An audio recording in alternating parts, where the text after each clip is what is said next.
22 ans à élever 3 fillettes dont personne n'avait voulu. Et maintenant, l'État le traitait de voleur. Monsieur Élisée Dubois ferma les yeux. Il n'avait rien pour se défendre. La porte grinça en s'ouvrant. 3 femmes entrèrent dans la salle d'audience et le silence devint assourdissant. Le coup de marteau du juge résonna dans la pièce comme si quelqu'un avait laissé tomber une pierre dans un puits sec. Monsieur Élisée Dubois, 78 ans, debout devant le banc des accusés, leva à peine les yeux. L'uniforme orange flottait sur ses épaules. Les menottes pesaient plus que quiconque aurait pu imaginer à son âge. Il avait les mains croisées devant son corps, les phalanges gonflées par des décennies de travail manuel et une tache jaunâtre sur le dos de la main gauche, qui ressemblait à une carte d'un pays qui n'existait plus. « Levez les yeux, monsieur Dubois », dit le juge Augustin Legrand d'une voix neutre, l'observant du haut du bois sombre de l'estrade. Monsieur Élisée obéit lentement. Ses yeux bleus, autrefois intenses, étaient maintenant éteints, comme 2 fenêtres couvertes de poussière depuis de nombreuses années.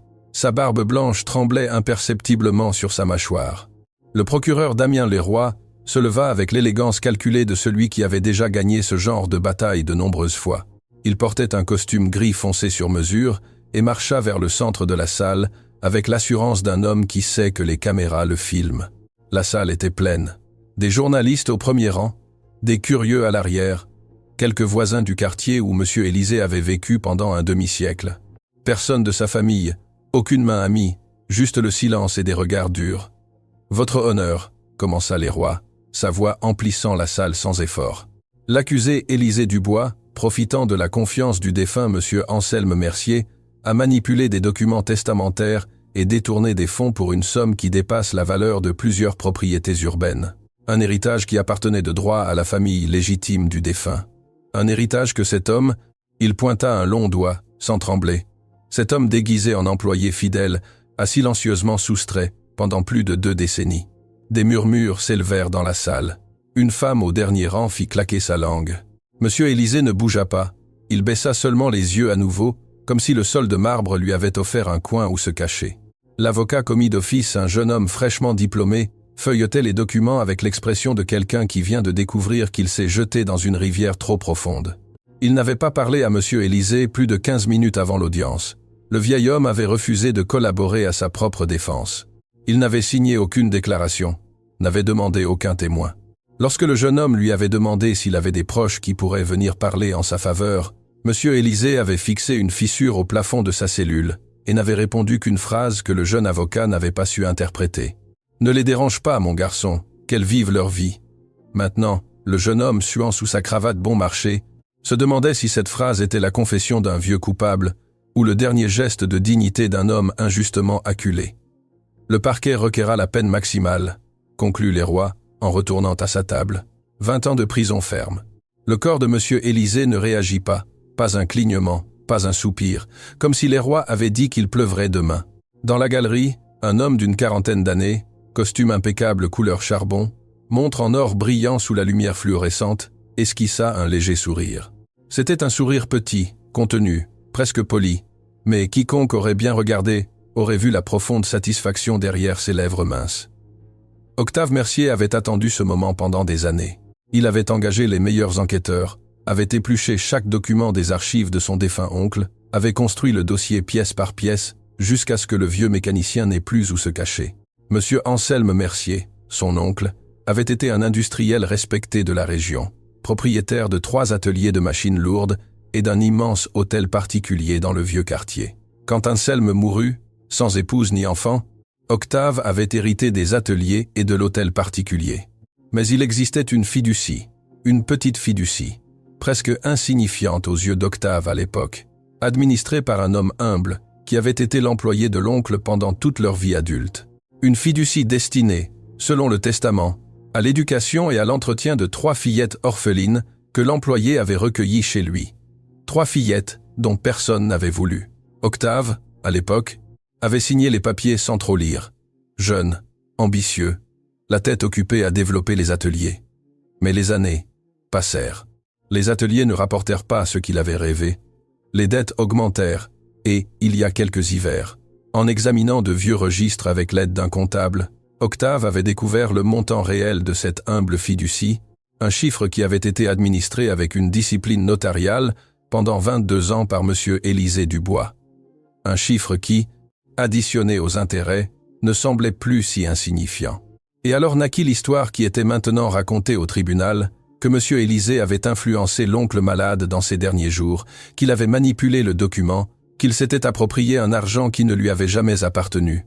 La vérité était autre, mais la vérité était menottée, vêtue d'orange, et ne disait pas un mot. « Monsieur Dubois, appela le juge, votre défenseur a demandé un ajournement.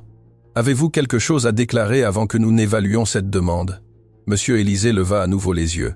Il mit quelques secondes à parler, comme s'il devait épousseter les mots. « Non, votre honneur, je ne souhaite rien déclarer. Ce qui doit arriver, qu'il arrive, monsieur le juge. » Les rois fit un geste presque imperceptible au juge, une petite inclination de tête qui disait « Vous voyez bien, il ne se défend pas. » C'est pratiquement une confession. L'avocat commis d'office tenta d'intervenir en parlant de l'âge de l'accusé, de sa santé, du manque de temps pour préparer la défense.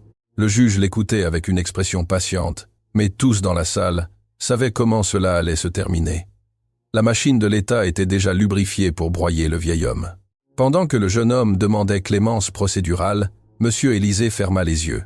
Pour la première fois depuis son entrée dans la salle, son visage se détendit, non par soulagement, mais par lassitude, une lassitude accumulée de nombreuses vies en une seule. Son esprit voyagea. Il voyagea jusqu'à une aube d'il y a 22 ans, quand il avait trouvé une fillette aux cheveux blonds, presque blancs, abandonnée sur les marches de l'église du quartier, enveloppée dans une vieille couverture qui sentait l'humidité. La petite ne pleurait pas. Ce fut le plus douloureux. C'était une fillette qui avait déjà appris à ne pas pleurer, bien qu'elle ne marchât pas encore. Il y avait un papier plié dans la poche de la robe rapiécée qui disait seulement « Elle s'appelle Valentine, s'il vous plaît, pardonnez-moi ». Monsieur Élisée se rendait à son atelier à l'aube avant le lever du soleil, car il avait un travail important à livrer. Il ramassa la créature du froid sans y penser, l'enveloppa dans sa propre veste, sentit le petit corps chaud contre sa poitrine, et sut d'une manière qu'il ne pouvait lui-même expliquer que cette petite respiration rapide allait tout changer. Il marcha les 15 pâtés de maison jusqu'à chez lui avec la fillette endormie sur son épaule, et, tout en marchant, il lui parlait doucement, comme si la créature comprenait. « N'aie pas peur, tu ne seras plus jamais seule.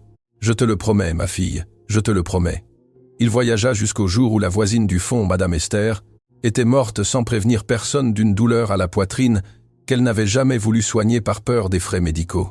La femme laissa une fillette de 4 ans, aux cheveux roux flamboyants comme une flamme, regardant par la fenêtre sans comprendre pourquoi sa maman ne se levait pas ce matin-là ni le suivant. La fillette s'appelait Camille. L'assistante sociale du quartier était arrivée avec un carnet et un dossier, prête à l'emmener dans un foyer d'accueil de l'État. Monsieur Élisée avait ouvert la porte de sa maison avec Valentine, déjà âgée de 3 ans, accrochée à son pantalon. Il regarda l'assistante, regarda Camille, debout sur le seuil, le visage plein de larmes séchées et les yeux énormes. Et il sut encore. Il le sut en une seconde. Il parla à l'assistante sociale pendant 1 heure entière. Il signa les papiers qu'il devait signer. Il supplia pour ceux qu'elle ne voulait pas lui faire signer. Quand l'assistante est partite, Camille resta assise dans la cuisine, silencieuse comme un meuble, sans toucher l'assiette de soupe qu'il lui avait posée. Monsieur Élisée s'assit à côté, prit une cuillère, lui approcha la soupe des lèvres et lui dit, la regardant droit dans les yeux rougis, « Ceci est ta maison, ma fille. Ici personne ne part. Ici, personne n'est plus jamais seul. » Camille mit 3 jours à parler, mais elle mangea. Il voyagea jusqu'au jour où un foyer d'accueil précaire de l'autre côté de la ville ferma ses portes pour insalubrité, et les enfants furent répartis entre des familles improvisées presque au hasard par une fonctionnaire, pressée avec trop de dossiers et très peu de temps. La plus petite du groupe, une fillette aux cheveux châtain roux, aux yeux énormes, silencieuse comme une pierre après des mois sans que personne ne lui parle avec tendresse, était arrivée chez Monsieur Élisée avec un sac à dos cassé et sans un seul jouet. Elle s'appelait Renée. Elle avait 6 ans. Quand Monsieur Élisée ouvrit la porte et la vit là, tenant la main de la fonctionnaire, il sut que cette fillette avait déjà appris la pire chose qu'un être humain puisse apprendre, qu'elle ne valait rien pour personne. Il lui fallut 3 mois pour lui arracher le premier mot. Il lui fallut presque 6 mois pour lui arracher le premier sourire. Il lui fallut une vie entière pour s'assurer que la petite châtain ne se sentirait plus jamais comme un colis égaré. Elle resta. Elle resta pour toujours. 3 fillettes dont personne n'avait voulu. 3 fillettes à qui il avait appris à lire, à se coiffer seul, à cuisiner le riz, à ne pas avoir peur du noir. 3 fillettes qu'il avait conduites à l'école sous la pluie, tenant un parapluie qui ne couvrait que les petites et le laissait tremper. 3 fillettes qu'il avait envoyées à l'université avec une fierté silencieuse. 3 fillettes qui étaient parties une par une vers de grandes villes, vers des futurs meilleurs, vers des vies qu'il n'avait jamais rêvées pour lui-même. C'est ce qu'il voulait, qu'elles s'envolent. Et c'est pourquoi, quand les policiers étaient venus le chercher dans son petit atelier, M. Élisée n'avait appelé aucune d'elles. Qu'elles vivent leur vie, mon garçon, qu'elles vivent leur vie. Demande rejetée, entendit-il dire au juge, sa voix revenant dans la salle. L'audience continue. Que le premier témoin du parquet se présente. M. Élisée ouvrit les yeux, et au même moment, quelque part au loin, 3 femmes recevaient une nouvelle qui allait leur briser l'âme. La véritable histoire ne faisait que commencer. Paris se leva avec un brouillard dense collé aux fenêtres du 28 étage. Valentine Dubois ferma le dernier bouton de son manteau bleu foncé devant le miroir et s'arrêta pour se regarder un instant. La femme dans le reflet avait des cheveux blonds platine tombant sur les épaules, des yeux bleus identiques à ceux du père, qu'il avait trouvé sur cette marche d'église 22 ans auparavant, et une mâchoire serrée qui révélait que quelque chose n'allait pas. Elle avait reçu l'appel à l'aube, une voix inconnue, une collègue du cabinet juridique de la région où M. Élisée avait vécu toute sa vie, parlant vite, presque en se bousculant. Valentine avait à peine réussi à comprendre un mot sur 5, mais les mots importants étaient arrivés clairement. M. Élisée Dubois, arrêté, accusé de fraude, audience, demain, sans avocat privé. Le téléphone lui était tombé sur le lit. Quand elle le reprit, elle n'appela pas le cabinet où elle exerçait. Elle n'appela pas son petit ami. Elle n'appela pas son chef pour dire qu'elle serait absente. Elle appela un seul numéro, le numéro de sa sœur cadette. « Camille, dit-elle dès la première sonnerie sans saluer, sans préambule. Viens à la maison, nous devons rentrer. » Camille Dubois était à Lyon. À cette heure-là, elle était déjà éveillée car le médecin légiste commence à travailler avant que la plupart des gens ne prennent leur premier café. Elle avait les cheveux roux relevés en queue de cheval haute. Encore vêtue de sa blouse blanche de laboratoire, elle était en train de signer un rapport sur une affaire qui l'avait tenue éveillée pendant des semaines, quand son téléphone portable commença à vibrer sur la table en acier inoxydable. Elle vit le nom de Valentine à l'écran. Sa sœur aînée n'appelait jamais à cette heure-là. Jamais. Quelque chose à l'intérieur de Camille, avant même de toucher le bouton vert, se glaça dans sa poitrine. Quand elle entendit la voix de Valentine, elle sut, sans qu'on le lui dise. Elle sut. Elle laissa tomber le stylo sur le rapport qu'elle était en train de signer.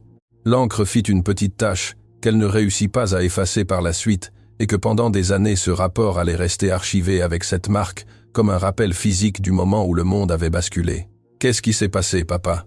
Un mot, un seul mot. Mais Camille marchait déjà vers son bureau pour chercher les clés de sa maison, son passeport, tout ce dont elle aurait besoin.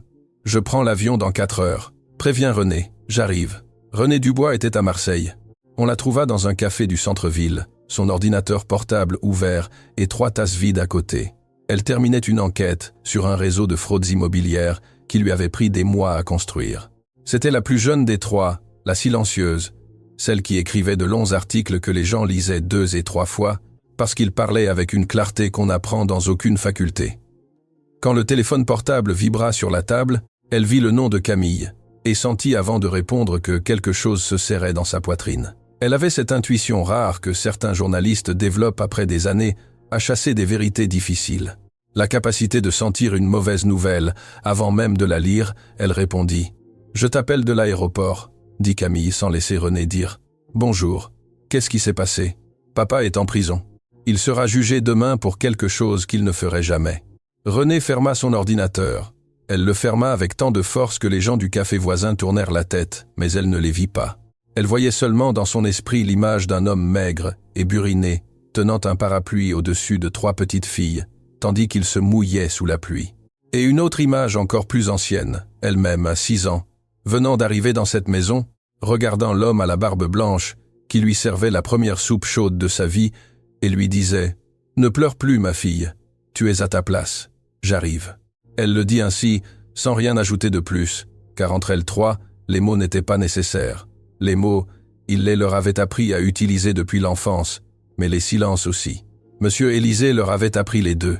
René prit son sac à main, laissa un billet sur la table qui valait le double de la note, et se dirigea vers la sortie du café, sans attendre la monnaie. À l'intérieur de sa poitrine s'était allumé un calme froid, dur, professionnel.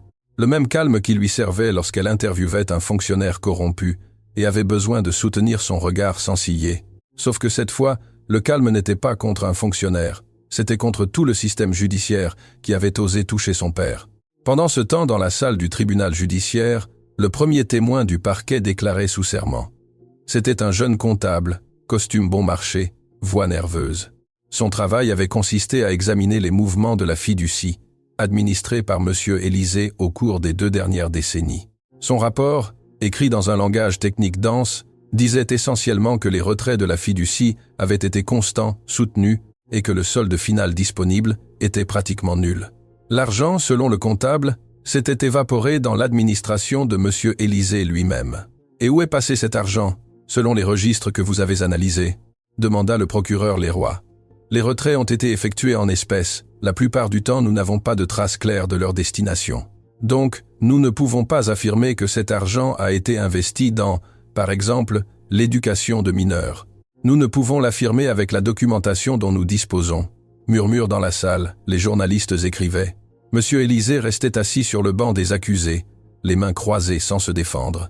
L'avocat commis d'office tenta de demander si le comptable avait examiné les reçus personnels de l'accusé, mais le comptable répondit que ces documents ne faisaient pas partie du dossier qui lui avait été remis. Leroy esquissa un léger sourire. Octave Mercier dans la galerie hocha la tête avec une discrète approbation. Le témoin suivant fut une ancienne voisine qui affirma, sans trop de conviction, avoir entendu M. Élysée dire un jour que le vieux Anselme lui avait promis plus que ce qu'il avait finalement reçu. La déclaration était ambiguë, elle pouvait s'interpréter de 100 manières, mais dans le contexte de l'accusation, elle fonctionnait comme une pierre de plus dans le mur qu'il construisait autour du vieil homme. La voisine parlait en regardant le sol, tordant entre ses doigts un mouchoir froissé. Quiconque ayant un peu d'expérience dans la salle aurait remarqué que cette femme n'était pas là de son plein gré. Elle était là parce qu'on lui avait dit qu'elle devait l'être. Ce qui ne se disait pas, mais se respirait dans l'air, c'est que cette voisine devait quelques euros à des personnes pas très fréquentables, et que ce témoignage allait lui pardonner une partie de sa dette. Mais ces choses, dans les tribunaux, sont rarement consignées dans les dossiers. Et comment décririez-vous la relation de M. Dubois avec M. Anselme Mercier dans les derniers mois de la vie du défunt, insista Leroy. Oh, M. Élysée allait beaucoup chez lui, beaucoup, plus qu'avant. Et M. Anselme était déjà très malade, il ne sortait presque plus du lit. Je les voyais à travers la fenêtre. M. Élysée lui parlait doucement à l'oreille. Longtemps. Il lui parlait à l'oreille d'un homme malade, alité, dans un état de fragilité émotionnelle considérable. Oui, on pourrait dire qu'il y avait une influence soutenue de M. Dubois sur le défunt. L'avocat commis d'office se leva. « Objection. La question est suggestive. Recevable, » dit le juge Legrand d'un ton sévère. « Reformulez, procureur. » Mais le mal était déjà fait. L'image était restée gravée dans la salle. Un vieil homme chuchotant à l'oreille d'un autre vieil homme plus faible que lui. Un chuchotement qui sonnait comme de la manipulation. La salle entière l'avait visualisé, et la justice se décide souvent moins sur les faits que sur les images qui flottent dans l'air. M. Élysée écouta toute la déclaration sans bouger. C'est seulement lorsque la voisine mentionna qu'il parlait doucement à l'oreille du défunt M. Anselme que ses yeux s'humidifièrent pour la première fois de toute l'audience. Mais pas par culpabilité, par douleur. Parce que oui, c'était vrai. Il avait parlé doucement à l'oreille de M. Anselme en ces derniers temps. Il lui avait lu des lettres que la femme de ménage ne pouvait pas lire parce qu'elle ne savait pas. Il lui avait raconté comment les fillettes allaient à l'école. Il lui avait décrit Valentine récitant une poésie lors de la fête de fin d'année. Il lui avait raconté la première dent que René avait perdue. Il avait tenu compagnie à un homme qui mourait sans enfant, sans épouse, sans personne proche au monde. Telle avait été son influence soutenue, telle avait été sa manipulation. Mais il ne pouvait rien dire de tout cela maintenant, car toute défense qu'il tenterait, toute explication, tout nom qu'il mentionnerait, finirait par entraîner les fillettes dans la fange de ce procès. Et cela jamais. Plutôt la prison, plutôt la condamnation, plutôt le silence éternel. Défense, souhaitez-vous interroger la témoin ? Demanda le juge. Non, votre honneur, dit le jeune homme, la voix brisée par l'impuissance. Leroy présenta le document suivant, une copie du testament original de M. Anselme Mercier, dans lequel figurait la clause de la fiducie en faveur des 3 mineurs. Mais avec le document, il présenta également le rapport d'expertise graphologique privé commandité par la famille Mercier, qui mettait en doute la signature du défunt. Selon cette expertise privée, Il y avait des traits compatibles avec une écriture hésitante, possiblement influencée ou assistée par un tiers. Ce tiers, conclut Leroy, regardant directement le banc des accusés, ne pouvait être autre que M. Élisée Dubois, seul accompagnant constant du défunt dans ses dernières semaines de vie. L'avocat commis d'office objecta. Le juge admit les objections et les observations, mais laissa le rapport d'expertise au dossier. L'étau se refermait. Octave se pencha à l'oreille de son propre avocat et lui murmura quelque chose. Son avocat hocha la tête. Octave s'installa dans son siège avec la satisfaction tranquille de celui qui voit s'écrouler un château qu'il a lui-même construit pièce par pièce. Non pas pour gagner ce qui était à lui, mais pour détruire un homme qui ne lui avait jamais rien fait, car la vérité, la profonde, l'inavouable, était celle-ci. Octave avait grandi dans l'ombre de son oncle Anselme et avait toujours perçu que le vieil industriel avait plus d'affection pour cet humble employé que pour son propre neveu de sang. Monsieur Anselme appelait Élisée Dubois mon fils dans un murmure quand il croyait que personne n'écoutait. Octave avait entendu ce murmure une fois.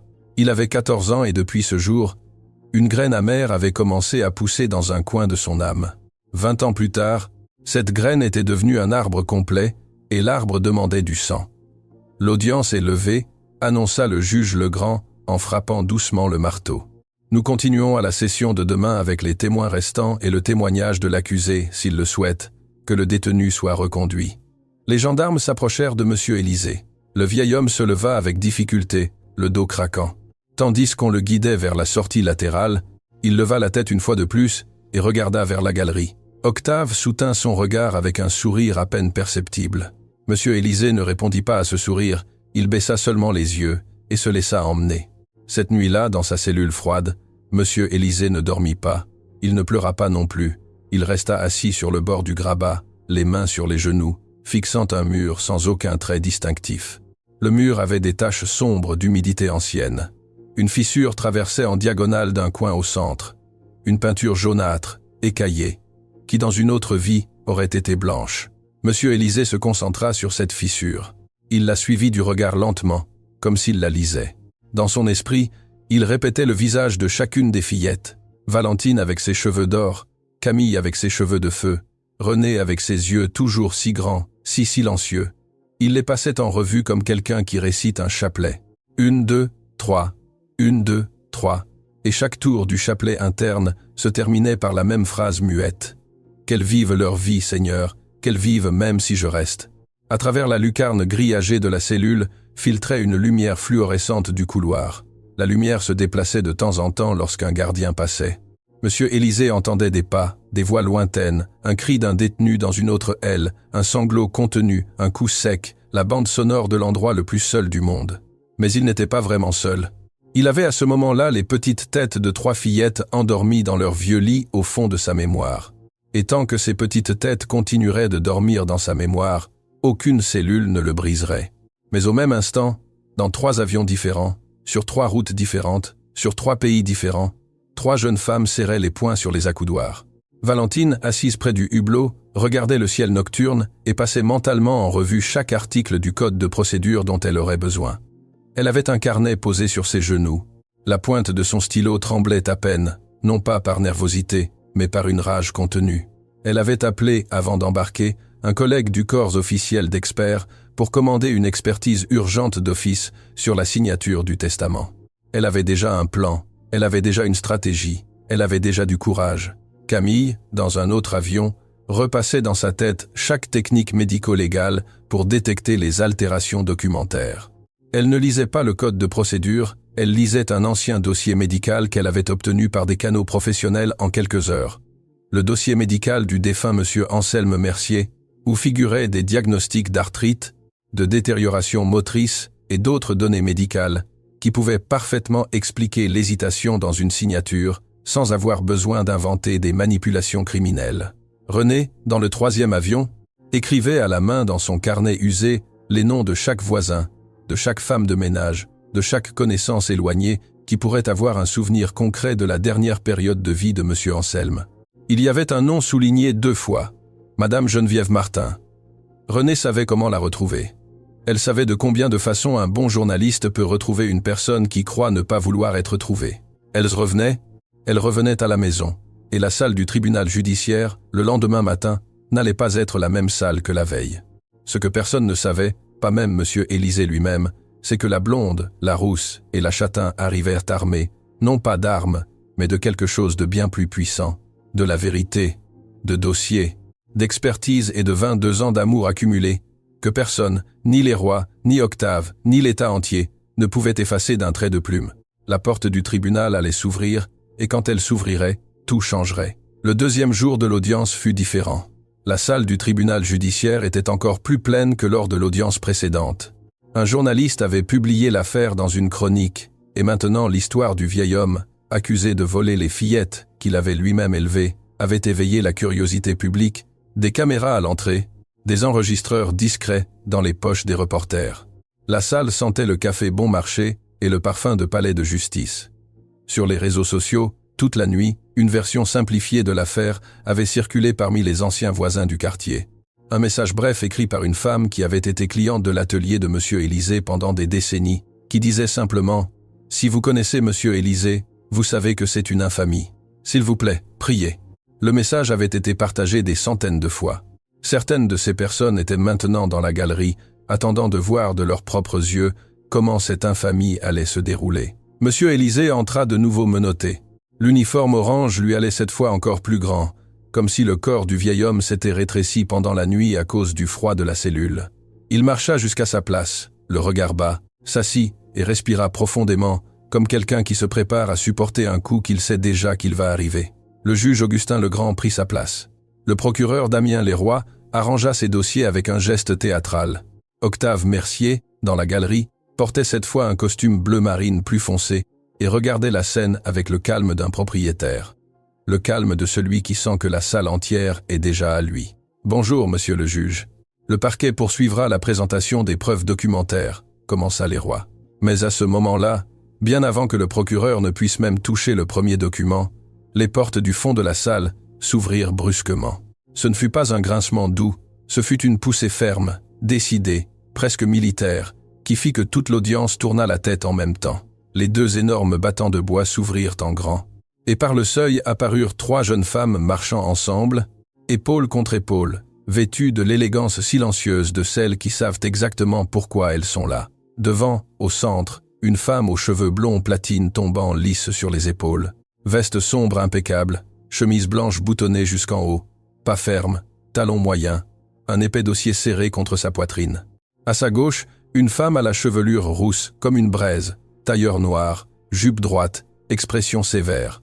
À sa droite, une femme aux cheveux châtain roux, tailleur pantalon foncé, un sac à dos professionnel sur l'épaule et les yeux énormes, attentifs, balayant toute la salle d'un seul regard. Elles marchèrent dans l'allée centrale, comme si la salle leur appartenait. Elles ne regardaient pas sur les côtés.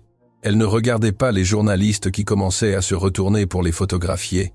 Elles ne regardaient pas les curieux qui tendaient le cou pour mieux les voir. Elles ne regardaient que devant. Elles n'allaient que vers un seul point de la salle, le banc où un vieil homme vêtu d'orange attendait sans savoir encore que ses trois filles étaient revenues. Monsieur Élisée ne les vit pas entrer. Il avait le regard fixé sur ses mains menottées, mais il entendit les pas, trois paires de talons avançant à l'unisson dans l'allée centrale, et quelque chose en lui, avant même que son cerveau ne le traite, s'ébrissa. Parce que le cœur sait des choses que la tête ne sait pas. Parce qu'il y a des sons qu'un père reconnaît, même après des années sans les entendre. Il leva très lentement la tête. Sa barbe blanche bougea. Un frisson lui parcourut toute la colonne vertébrale.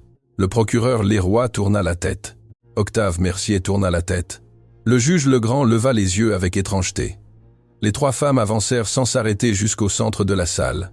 La blonde s'arrêta devant l'estrade, posa le dossier sur la table de la défense avec un coup sec et puis, d'une voix claire, sans trembler, prononça les mots qui coupèrent la salle en deux. « Votre honneur, je suis maître Valentine Dubois, avocate inscrite au barreau, et je demande à me constituer en ce moment comme défenseur particulier de M. Élisée Dubois.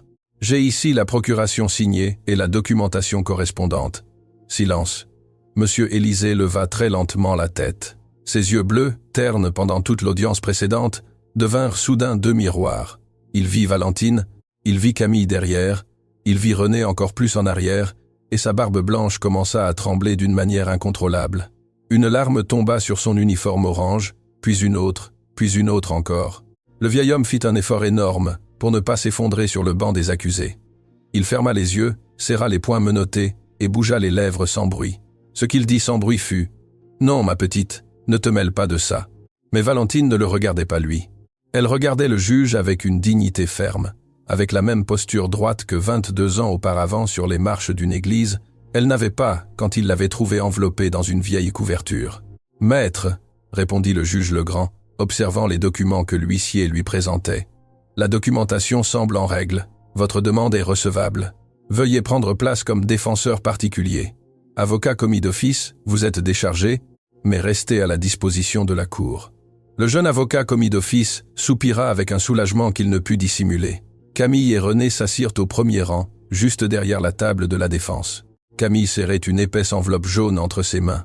René tenait un enregistreur et un carnet usé rempli de notes. Leroy se leva, avec une expression visiblement altérée. « Votre honneur, cette intervention surprise ne devrait pas interrompre la procédure déjà en cours. Nous demandons de poursuivre la présentation des preuves d'expertise graphologique. »« Allez-y, procureur, » dit le juge avec calme, observant Valentine avec un intérêt nouveau. Leroy présenta l'expertise privée commanditée par la famille Mercier. Il parla pendant 10 minutes des traits hésitants de la signature du défunt, des tracés qui suggéraient l'intervention de tiers, de la présomption raisonnable de manipulation. Quand il eut fini, le juge s'adressa à Valentine. « Maître Dubois, souhaitez-vous répondre ?» Valentine se leva, marcha tranquillement vers l'estrade, ouvrit son dossier, en sortit un document. « Oui, votre honneur.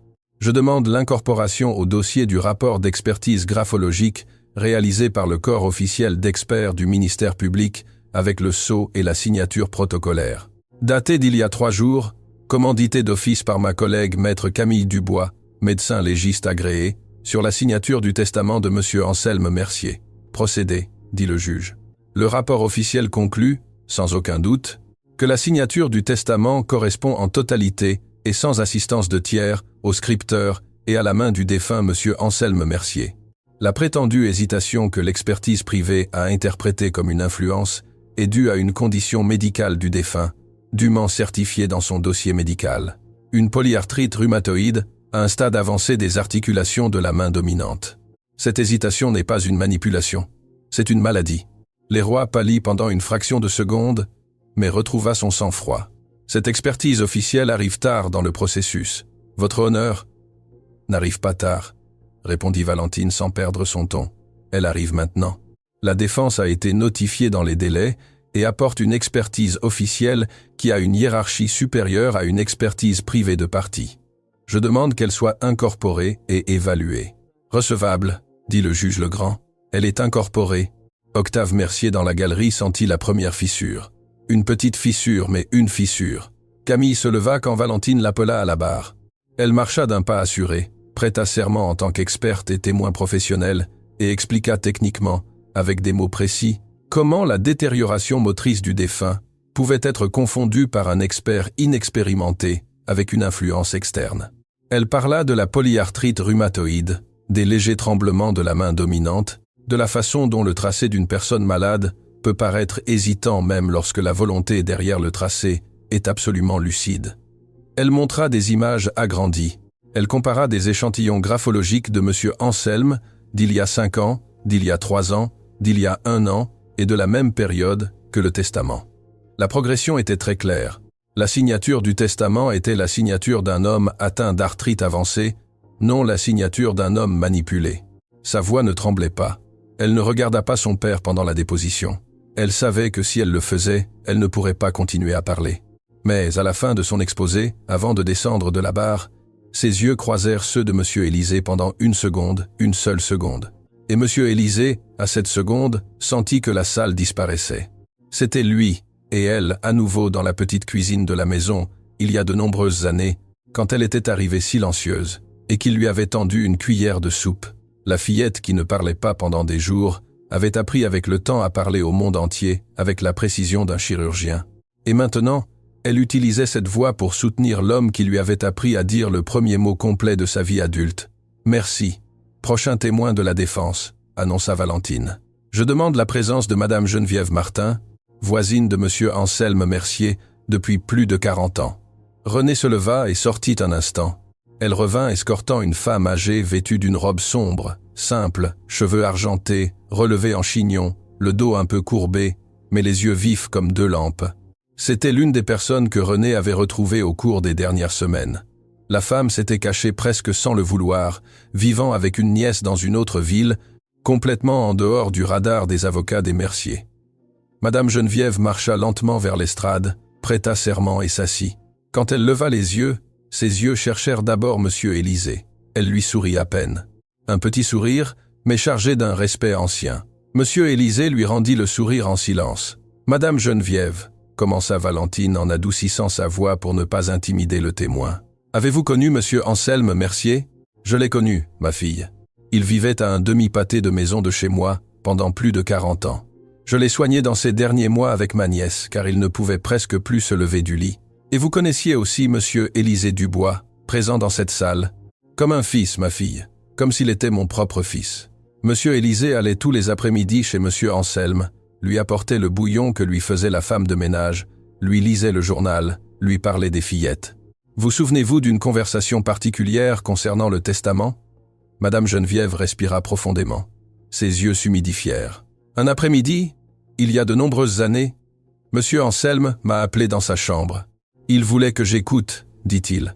Il voulait un témoin extérieur à la famille, dit-il. Le notaire était là aussi. Monsieur Anselme dicta. Sa voix était faible, mais sa tête était ferme, ma fille, ferme comme un vieil arbre. Il dicta lui-même, mot pour mot, cette clause de la fiducie pour les 3 fillettes.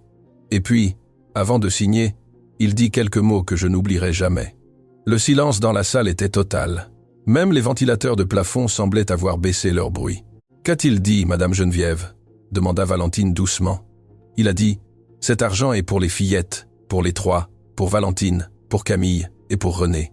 Jamais pour mon neveu, qui ne pense à personne d'autre qu'à lui-même. Et cet argent sera sous la responsabilité d'Élisée, parce qu'Élisée est ce qu'il y a de plus proche d'un fils que Dieu m'ait donné dans cette vie. Et un père, même un père adoptif, sait mieux prendre soin de ses enfants que n'importe quel avocat. » La salle fut emplie d'un silence qui pesait comme du plomb. Une des journalistes du premier rang porta la main à sa bouche. Un huissier du fond qui travaillait dans ce tribunal depuis 20 ans et se croyait immunisé contre ces choses, sentit ses yeux s'humidifier sans permission. « Et que s'est-il passé après ces mots, Madame Geneviève ?» insista Valentine à voix basse. Ensuite, il a signé, ma fille. Monsieur Anselme a signé de sa main tremblante, oui, mais seul, sans que personne ne lui tienne le stylo. Et avant de rendre le document au notaire, il a regardé Monsieur Élisée, qui était debout dans un coin de la pièce sans parler, et lui a dit « Mon fils, promets-moi qu'elles ne sauront jamais que cet argent a existé. Je veux qu'elles grandissent en croyant qu'il vient du travail de ta main, car mon argent sans tes mains ne servait à rien. C'est toi qui les élèves, je ne suis que celui qui met la farine. » Et Monsieur Élisée lui a promis « Je l'ai entendu. » Le notaire l'a entendu. Et Monsieur Anselme a fermé les yeux satisfait, comme quelqu'un qui laisse une affaire importante entre des mains sûres. Camille serra la main de René au premier rang. Toutes deux respiraient avec difficulté. Valentine, au centre de la salle, dut déglutir avant de continuer. Monsieur Anselme a dit expressément, en votre présence et celle du notaire, que cet argent était pour les fillettes et que Monsieur Élisée l'administrerait à cette fin, insista Valentine. C'est ce qu'il a dit, mot pour mot, ma fille. Et il a signé ensuite de sa main tremblante. Oui, mais seul, sans que personne ne lui tienne le stylo. Je l'ai vu. Le notaire l'a vu et Dieu l'a vu. Je n'ai plus de questions, votre honneur. Les rois se leva. Il tenta d'interroger Madame Geneviève, cherchant une faille, une incohérence, un souvenir douteux en raison de son âge. Mais la vieille femme répondait avec une clarté et une fermeté qui laissaient peu de place à la manœuvre. Lorsqu'on lui demanda si elle se souvenait de la date exacte du testament, elle répondit « Ma fille, les dates exactes, je ne m'en souviens pas, mais cet après-midi-là, je m'en souviens entièrement. Les oublis viennent avec les années pour les petites choses. Les grandes choses, on ne les oublie jamais. » René, assise au premier rang, notait chaque réponse dans son carnet, et tout en notant, un petit sourire commença à se dessiner sur ses lèvres. Le même sourire qu'elle avait à 12 ans lorsqu'elle découvrait qu'une énigme du livre que Monsieur Élisée lui avait offert avait une réponse plus simple qu'il n'y paraissait. Lorsque Madame Geneviève descendit de la barre, Valentine s'approcha du banc où était assis son père. Elle lui parla doucement pour que seul lui entende. Elle ne lui dit pas « Papa, cela il le garderait pour plus tard ». Elle lui dit seulement Tenez bon encore un peu, le pire est passé. Monsieur Élisée hocha la tête, et pour la première fois de tout le procès, une larme coula sur sa joue et il ne tenta pas de la dissimuler. La défense demande une brève suspension d'audience, votre honneur, dit Valentine, retournant à sa place. Ensuite, nous convoquerons le témoin Octave Mercier. Recevable, dit le juge Legrand, 15 minutes. Octave se leva de son siège comme s'il avait été piqué par une aiguille. Son avocat lui prit le bras, lui murmura quelque chose à l'oreille. Octave hocha la tête, mais ses yeux cherchèrent pour la première fois de tout le procès une issue qui n'existait pas. Tandis qu'il marchait vers le couloir des témoins pour attendre son tour, Octave sentit que les murs se rétrécissaient autour de lui. Il se vit lui-même un instant, non pas comme l'entrepreneur respectable qu'il avait toujours été, mais comme l'adolescent de 14 ans qui, un après-midi, caché derrière une porte du manoir de son oncle, avait entendu le vieux Anselme dire à Élisée Dubois « Mon fils ». Cette phrase, ces deux mots, avaient été la blessure fondatrice de sa vie, la graine, le germe de la rancœur qui maintenant, 2 décennies plus tard, l'avait amené jusqu'à ce couloir de tribunal, avec une affaire construite sur des mensonges. Pendant un instant, Octave voulut remonter le temps. Pendant un instant, il voulut renoncer au procès, retirer la plainte, s'excuser, quitter la ville et disparaître. Mais l'orgueil, ce vieil ami destructeur qui l'avait accompagné toute sa vie adulte, lui prit le bras et l'obligea à continuer de marcher. Il ne pouvait pas reculer. Il ne voulait pas reculer. Même s'il avait su à ce moment-là qu'il marchait vers sa propre chute, il aurait quand même continué de marcher, car le piège qu'il avait construit pendant des années venait de se retourner. Et maintenant, le chasseur était dans la cage. Lorsque la salle se remplit de nouveau après l'entracte, ce n'était plus la même salle qu'à l'ouverture de la journée. Quelque chose d'invisible avait changé dans l'air. Les journalistes écrivaient plus vite. La galerie était plus silencieuse, et les yeux de nombreux assistants ne regardaient plus Monsieur Élisée avec suspicion, mais avec une curiosité nouvelle, presque honteuse. Octave Mercier marcha vers la barre des témoins avec un effort visible pour paraître normal, mais son costume bleu marine, autrefois impeccable, semblait s'être un peu froissé aux épaules. Sa cravate était un peu de travers, et le petit sourire avec lequel il était entré à l'audience précédente n'était plus sur ses lèvres. Il prêta serment d'une voix un peu rauque. Il s'assit. Maître Valentine Dubois se leva. Elle s'avança vers le centre de la salle, avec le calme de celle qui connaît déjà la fin du film qu'elle est sur le point de voir. Elle tenait un nouveau dossier, différent du premier, plus fin, plus dangereux. « Monsieur Mercier », commença-t-elle, « confirmez-vous que vous êtes l'héritier principal du défunt Monsieur Anselme Mercier ?»« Oui. » Confirmez-vous avoir signé il y a environ 22 ans les documents relatifs à l'ouverture de la fiducie en faveur de 3 mineurs administrés par Monsieur Élisée Dubois?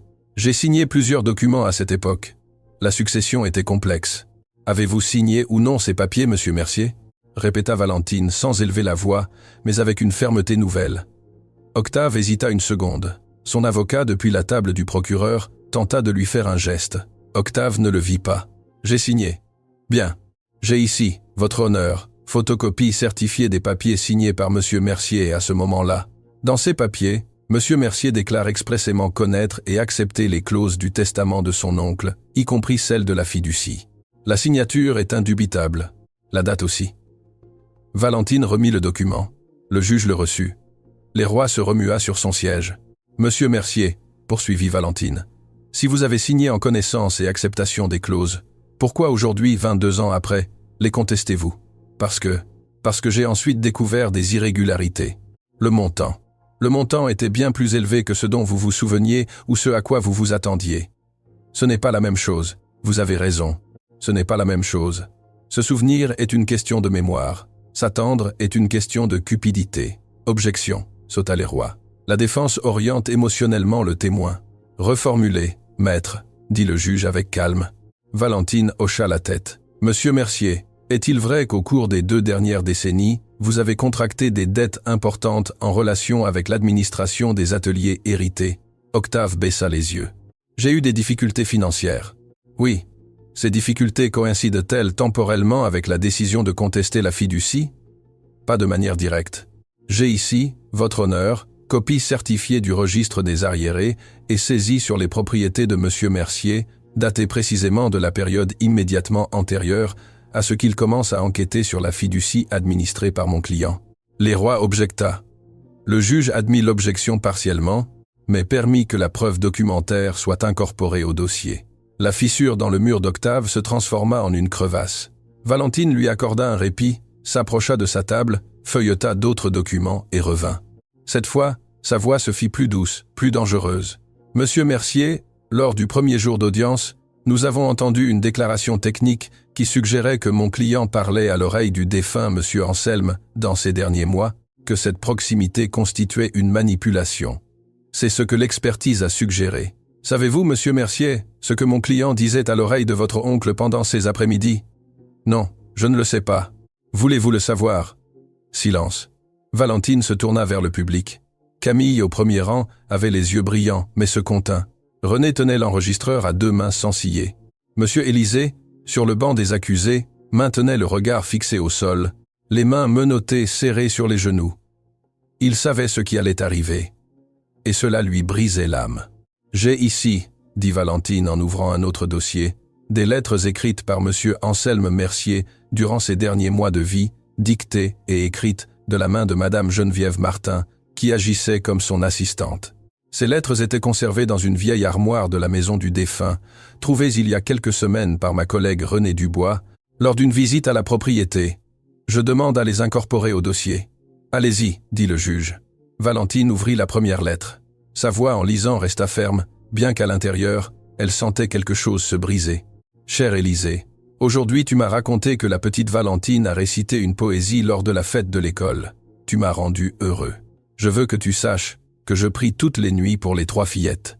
Je veux qu'elles, quand elles grandiront, sachent qu'il y a eu un vieil homme qui les a aimées de loin sans oser le dire. Mais tant que je serai en vie, gardons ce secret. Qu'elles ne sachent jamais d'où vient l'argent de l'école. Qu'elles croient qu'il vient de ton travail, mon fils, car c'est cela, le plus important, la vérité. C'est toi qui les élèves. Je ne suis qu'un vieil homme qui aide avec la farine, la pâte, c'est toi qui l'as fait. » Camille porta la main à sa bouche, René baissa la tête, et Monsieur Élisée, pour la première fois de tout le procès, laissa les larmes couler sans les retenir, mouillant l'uniforme orange de prisonnier. Valentine ouvrit la deuxième lettre. Elle était plus courte, écrite d'une écriture encore plus tremblante. Elle la lut également d'une voix posée. « Élisée, aujourd'hui je vais plus mal, ma main m'obéit à peine, mais avant de partir, je veux te rassurer sur quelque chose. Le testament est bien fait, le notaire est venu. Madame Geneviève a été témoin.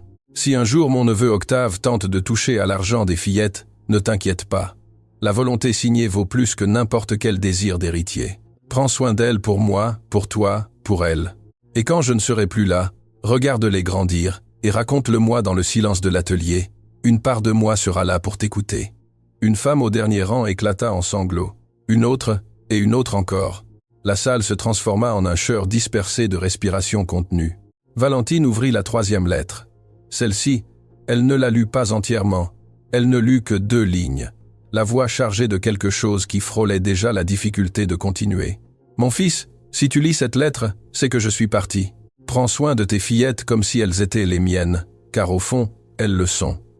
Les 2 vies que j'ai vécues, tu les as rendues dignes d'être vécues. » Elle referma la lettre. Elle la posa doucement sur la table. Elle attendit 2 secondes, juste assez pour retrouver son calme. Et chaque lettre était une pierre de plus sur le toit de verre d'Octave Mercier. Dans la galerie, Octave sentit son corps se relâcher. Son oncle, ce même oncle qu'il avait toujours vu comme un vieil homme distant, avait écrit pendant des années des lettres à Élisée Dubois, l'appelant « mon fils », et à lui, à Octave, « son neveu de sang ». Qu'est-ce que l'oncle lui avait écrit? Rien, pas une ligne, pas un salut. Octave sentit un nœud très ancien planté dans sa poitrine depuis l'adolescence lui monter à la gorge. Mais le nœud ne se transforma pas en regret, il se transforma en rage. La rage qui grandit quand on se rend compte qu'on a perdu. « Monsieur Mercier, dit Valentine revenant au centre de la salle, saviez-vous l'existence de ces lettres? N'êtes-vous pas prêt à admettre que l'administration de la fiducie par mon client fut exactement ce que le défunt Monsieur Anselme Mercier désirait expressément ?» Octave ferma les yeux. Son avocat lui faisait des gestes désespérés depuis la table. Mais il était déjà trop tard pour les gestes. « Je ne savais pas. J'ai seulement vu les mouvements de la fiducie.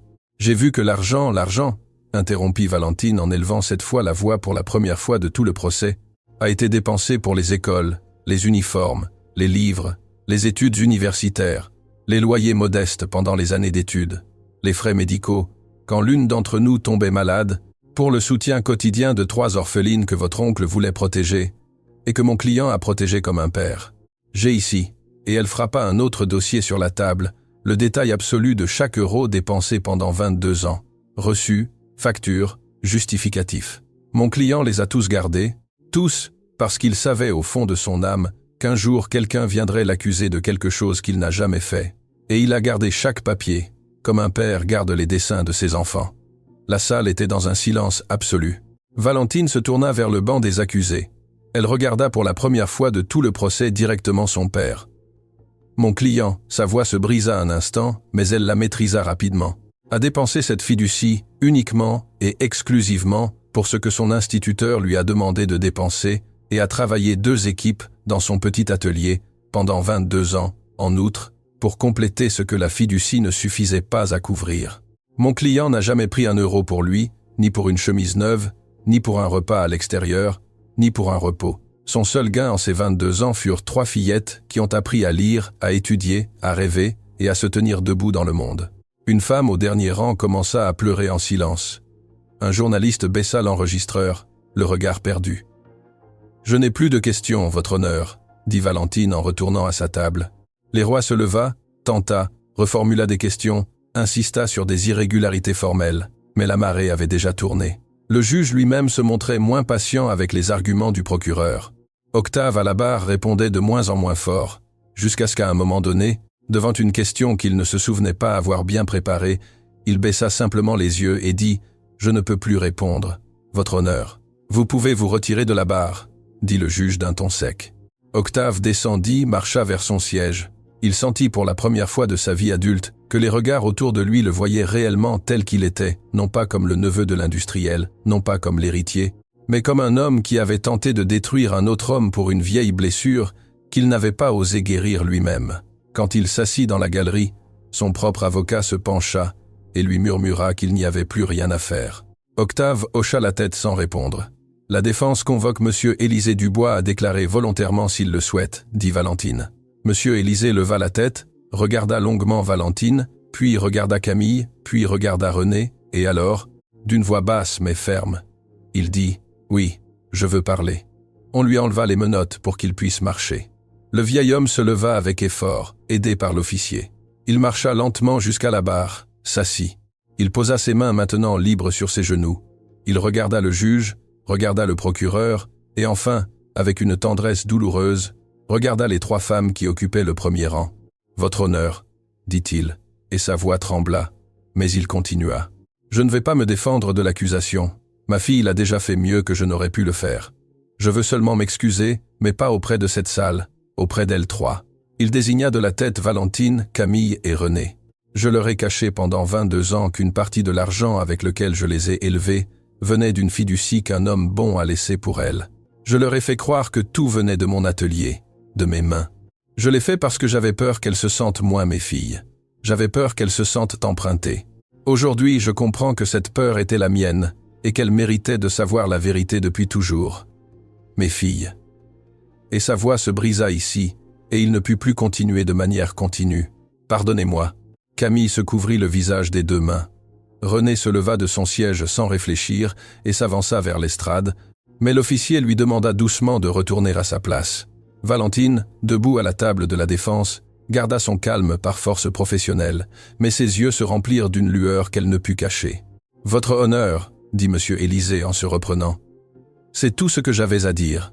Ce que la justice décidera, je l'accepterai, mais je voulais qu'elles entendent cela de ma bouche, avant que la fin, quelle qu'elle soit, n'arrive. » Le juge Augustin Legrand ne répondit pas immédiatement. Il ôta ses lunettes, se frotta les yeux, et ensuite recomposa son visage de magistrat avec une rapidité professionnelle, mais quiconque le regardait bien savait que cette pause avait été plus humaine que juridique. « Que l'accusé retourne à son siège, dit-il finalement. La cour se retire pour délibérer. » M. Élisée se leva. Tandis qu'il revenait vers le banc, sans menottes aux mains pour la première fois en 2 jours, il regarda de nouveau ses 3 filles et bougea les lèvres, cette fois avec un son à peine audible. « Merci. » Les 3 femmes hochèrent la tête en même temps. 1, 2, 3, comme un seul geste. Le marteau du juge tomba sur le bois et la salle retint son souffle, attendant le verdict. La délibération dura moins que quiconque n'aurait imaginé, à peine 40 minutes. Lorsque l'officier annonça que la cour reprenait sa session pour entendre le jugement, le public s'installa sur ses sièges avec une anxiété presque religieuse. Certains priaient en silence, d'autres regardaient simplement vers la porte latérale, par où l'on allait ramener le vieil homme. Monsieur Élisée entra sans menottes. Le juge Augustin Legrand avait signé un ordre interne de levée provisoire, des mesures restrictives jusqu'au prononcé du jugement. C'était un geste que quiconque ayant de l'expérience dans les tribunaux savait lire. Valentine, Camille et René étaient ensemble au premier rang, leurs 3 paires de mains entrelacées comme si elles ne formaient qu'une seule main triple. Madame Geneviève s'était assise à leur côté. Octave Mercier occupait un coin discret dans la galerie du fond, déjà presque invisible, avec son avocat à ses côtés. Que l'accusé se lève, ordonna le juge d'une voix solennelle. Monsieur Élisée se leva, la barbe blanche, les épaules courbées, les mains croisées devant le corps, libre pour la première fois depuis de nombreux levers de soleil. Au vu de l'ensemble des preuves présentées, après avoir entendu les déclarations, évalué les expertises officielles et les documents incorporés au dossier, commença le juge. Ce tribunal judiciaire considère que l'accusation portée contre M. Élisée Dubois ne peut être maintenue. Plus encore, ce tribunal comprend que M. Dubois a administré pendant 22 ans la fiducie instituée par le défunt M. Anselme Mercier, en respect absolu de la volonté expresse de l'instituteur, sans détourner aucun fonds à des fins personnelles et démontrant, avec chaque euro documenté, une conduite exemplaire. La salle respira en même temps. En conséquence, ce tribunal acquitte M. Élisée Dubois, ordonne sa libération immédiate et dispose en outre l'ouverture d'une enquête d'office sur la conduite de M. Octave Mercier et des experts privés qui ont soutenu des accusations qui, au vu des preuves officielles, semblent avoir été élaborées en connaissance de leur fausseté. Octave baissa la tête. Son avocat lui toucha le bras, la porte latérale s'ouvrit et 2 officiers s'approchèrent en silence. Octave se leva, marcha vers la sortie avec la dignité d'un homme qui sait qu'il a tout perdu, pas seulement ce procès. Il croisa dans le couloir le regard de M. Élisée. Il s'attendait peu, être à un reproche. Il s'attendait peu, être à un regard de victoire. Il ne reçut ni l'un ni l'autre. M. Élisée le regarda seulement avec une peine infinie, sans dire un mot, et cela, au fond, fut plus dur pour Octave que n'importe quelle insulte. La session est levée, conclut le juge Legrand en frappant doucement du marteau. Et permettez-moi, monsieur Dubois, avant de me retirer, de vous dire quelque chose non pas comme juge, mais comme un citoyen ordinaire. Les fillettes que vous avez élevées sont aujourd'hui des femmes honorables. C'est la plus grande preuve de qui vous êtes. Bon chemin. Le juge se leva, sortit par la porte du fond de l'estrade, emportant avec lui la sévérité institutionnelle. Ce qui resta dans la salle fut autre chose. Ce qui resta fut un courant électrique humain qui parcourut chaque banc. Valentine fut la première à bouger. Elle lâcha les mains de ses sœurs, fit 4 pas rapides, traversa l'allée centrale et étreignit M. Élisée. Elle l'étreignit avec la force accumulée de 22 ans. Le vieil homme se tint à peine debout. Elle soutint son corps, sentit le battement du vieux cœur contre sa joue. « Papa », lui murmura-t-elle à l'oreille. « Juste ça. » Camille et René arrivèrent une seconde après. Elles se joignirent à l'étreinte. 4 corps, une seule étreinte. M. Élisée ferma les yeux. Sa barbe blanche trembla. Et pour la première fois depuis des années, les larmes qui coulèrent sur son visage n'étaient pas de tristesse. Elles étaient de quelque chose qu'il n'osait pas encore nommer, quelque chose de plus grand que la joie, quelque chose de plus profond que le soulagement. Madame Geneviève, regardant la scène de sa chaise, fit 2 fois le signe de croix. Quand ils sortirent du tribunal, des gens attendaient dehors, des journalistes, des voisins du quartier, une dame de l'épicerie du coin avec un sac de pain fraîchement cuit, l'offrant à M. Élisée comme un salut. Certains applaudirent. La plupart se contentaient de regarder en silence avec une honte rétroactive d'avoir douté. René se chargea de le conduire en voiture. Camille s'assit à l'arrière avec lui, lui tenant la main. Valentine conduisait. Ils n'allaient pas beaucoup parler pendant le trajet. Ce n'était pas nécessaire. Ils arrivèrent à la maison de M. Élisée au coucher du soleil, une petite maison simple dans un vieux quartier, une galerie avec un hamac en tissu, des pots de géranium, un vieux rosier appuyé contre le mur, la même maison où les 3 avaient grandi, la même maison que chacune d'elles avait quittée à des moments différents pour s'envoler vers de grandes villes. M. Élisée s'assit dans le hamac de la galerie. Les 3 s'assirent autour de lui sur de vieilles chaises, qu'elles avaient remises en place comme quand elles étaient petites filles. Le soleil tombait lentement. Les oiseaux du quartier chantaient comme si rien d'extraordinaire ne s'était passé. « Mes filles », dit M. Élisée finalement d'une voix douce, « pardonnez-moi de ne pas vous l'avoir dit. Valentine lui prit la main. « Papa, il n'y a rien à pardonner. Vous nous avez donné la seule chose qui comptait. Le reste, l'argent, les lettres, les papiers, tout cela est secondaire. Vous nous avez donné un toit, vous nous avez donné un nom, vous avez donné l'amour. » Camille s'agenouilla à côté du hamac et posa sa tête sur les genoux du vieil homme, comme quand elle avait 5 ans, et restait à écouter les histoires qu'il leur inventait avant de dormir. « Papa, je suis médecin légiste parce qu'un jour vous m'avez emmené dans votre atelier et vous m'avez expliqué comment fonctionnait un moteur. Vous m'avez dit, « Ma fille, tout ce qui se décompose peut être réparé si l'on comprend comment ça fonctionne à l'intérieur. Je fais ça au corps, aux os, à la vérité. Je l'ai appris de vous. » Renée s'assit au pied du hamac sur le sol, serrant ses genoux comme quand elle était une petite fille silencieuse qui venait d'arriver dans cette maison avec un sac à dos cassé. « Papa, j'écris parce que vous m'avez offert des livres d'occasion que vous achetiez à la brocante. Je n'ai jamais eu de livre neuf dans mon enfance, mais j'ai eu 100 vieux livres. J'ai eu 1000 mondes et par ces livres je suis ce que je suis. » Monsieur Élisée ne répondit pas. Ce n'était pas nécessaire. Il posa seulement une main sur la tête rousse de Camille et une autre sur l'épaule châtain-roux de Renée. Valentine, assise à côté sur sa propre chaise, lui prit la main libre qu'il n'avait plus et la lui embrassa. Sur la galerie, une lumière chaude du crépuscule peignait les vieux murs comme si elle les bénissait. Le hamac grinçait doucement, lentement. Le quartier entier semblait retenir son souffle par respect. Monsieur Élisée dit enfin ce qu'il avait à dire. Il le dit d'une petite voix, comme s'il le disait seulement pour lui-même. Mais les trois l'entendirent comme s'il l'avait dit avec un mégaphone. « J'ai recueilli du froid 3 fillettes dont personne n'avait voulu, et 22 ans plus tard, 3 femmes m'ont sorti du froid. Ça, mes filles, ça s'appelle la vie, et je ne l'échangerai pour aucune autre. » Valentine sourit en s'essuyant une larme.